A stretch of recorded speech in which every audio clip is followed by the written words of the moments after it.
Нашето место е во ЕУ и нема да прифатиме никакви понуди за договори за некакви пактови или економски сојузи.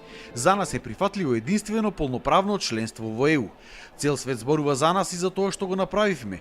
Ние сработивме и заслуживме. Со овие зборови премиерот и лидер на СДСМ Зоран Заев денеска им се обрати на прилепчани на трибината која што се одржа во овој град. Тој истакна дека само ова било правиот пат по кој Македонија треба да оди и немало друга алтернатива.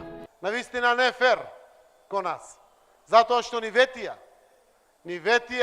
и испорачајте, ке испорача и Европската Унија.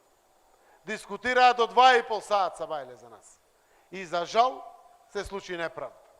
Но јас ве уверувам дека и од таа неправда ова наша мала земја ке изникне како феникс. Затоа што провејува по етерот. Европа збори за неправдата. Целиот свет збори за неправдата. И од тоа и те како ќе искористиме. Ќе искористиме брзо да не вратат на исправноста на одлуката. Таа што ја заслужуваме. И никако поинако. Не прифаќаме било какви алтернативи, пактови, партнерства, не знам какви економски проекти за нас. Ние сме за полноправно членство во Европската Унија. Заев на ВМРО ДПМН и председателот Мицкоски им предложи доколку сакале да станат демократска партија, да се оттргнеле од влијанието на Груевски и парите кои што им ги давал, затоа што тоа биле украдени пари.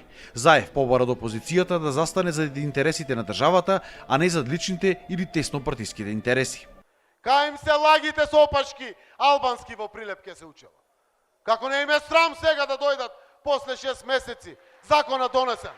Каде се учи албански јазик? Се кажуваат десничарска конзервативна партија, да зборуваат за патриотизам, а како кукавици да се кријат, кога треба храбри одлуки да се носат во државата. Каде се? Кога и треба на државата? Заев уште еднаш повтори дека ќе има покачување од 14.500 денари на минималната плата, а за наредната година вети просечна плата од 30.000 денари, 100.000 денари плата за специјалистите, поголеми пензии и плати во образованието, а наредната недела ќе се покачила капитацијата за матичните лекари, стоматолози и гинеколози.